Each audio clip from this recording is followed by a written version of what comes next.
Alors, Muriel, maraîchère à Montbéliard. Mon parcours, ma carrière principale, c'était l'enseignement. Donc depuis 2006, je suis enseignante. Alors, fille de maraîchère depuis mon jeune âge. Mes parents sont maraîchers en Martinique sur la commune du Gros Morne. Et donc, j'ai eu cet amour depuis toute petite et j'ai toujours voulu m'installer. Donc, mes parents m'ont conseillé donc de poursuivre mes études, donc chose que j'ai faite jusqu'à une licence en agronomie, après un master à l'ENFA de Toulouse dans le cadre de l'enseignement. Mais j'ai toujours eu cette envie, ce pincement au cœur de ne pas avoir finalisé ce projet qui me tenait à cœur.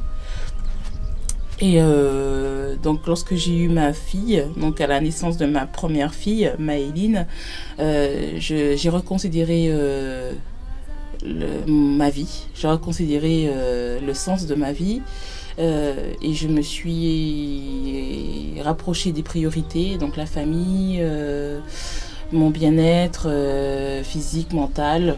Et donc j'ai donc décidé de chercher coûte que coûte à m'installer. Donc je me suis rapprochée de différents organismes tels que le collectif du champ à l'assiette, qui a été un acteur phare dans mon installation ici. Donc ils m'ont soutenue, ils m'ont entourée, ils m'ont encadrée et donc à ce jour je suis toujours avec eux. On travaille encore ensemble sur différents projets, notamment l'installation de jeunes sur des terrains, on va dire, en zone périurbaine comme moi. Et que les terrains agricoles restent agricoles, chose qui devient de plus en plus difficile actuellement.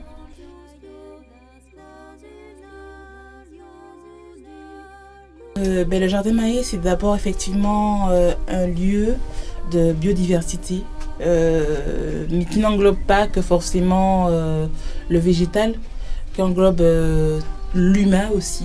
J'ai commencé en 2018, mars 2018 exactement, sur ce terrain, sur une surface de 3 hectares, où je mélange un peu de permaculture avec des pratiques, on va dire, conventionnelles.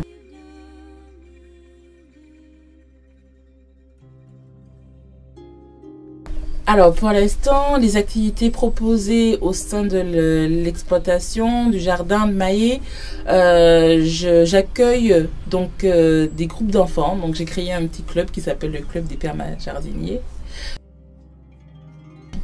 Je fais des marchés, mais sur place. Donc je propose les légumes du jardin tous les samedis matins. Des produits bio, donc sans utilisation de produits chimiques aucunement, même ceux qui sont soumis à une dérogation dans l'agriculture bio. Et j'essaie aussi que ces produits restent accessibles à tous. J'ai envie que le jardin de Mahé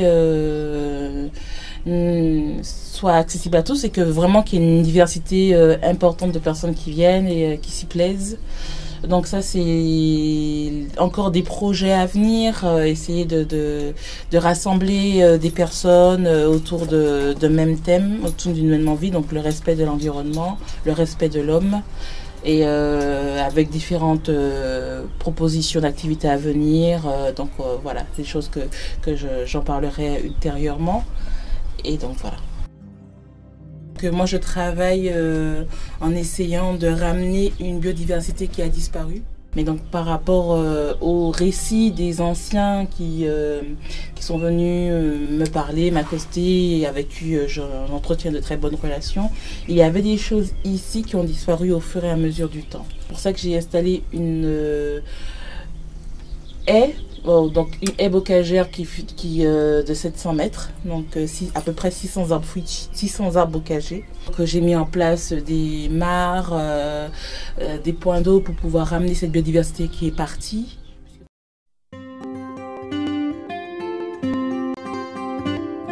Deux métiers qui sont très valorisants.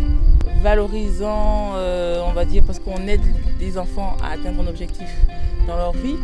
Et l'autre est valorisant, mais très physique, mais incomparable. Je pense qu'il y a le fait d'être ici aujourd'hui, de faire 60 heures par semaine, d'avoir des courbatures, des fois quand on rentre à la maison, d'avoir des courbatures quand on se lève, c'est sûr, c'est dur, mais je pense que ce métier, jamais je lâcherai, quoi. Je mourrai dedans parce qu'il est plus que... Il n'y a pas de mots en fait, il n'y a pas de mots pour le décrire.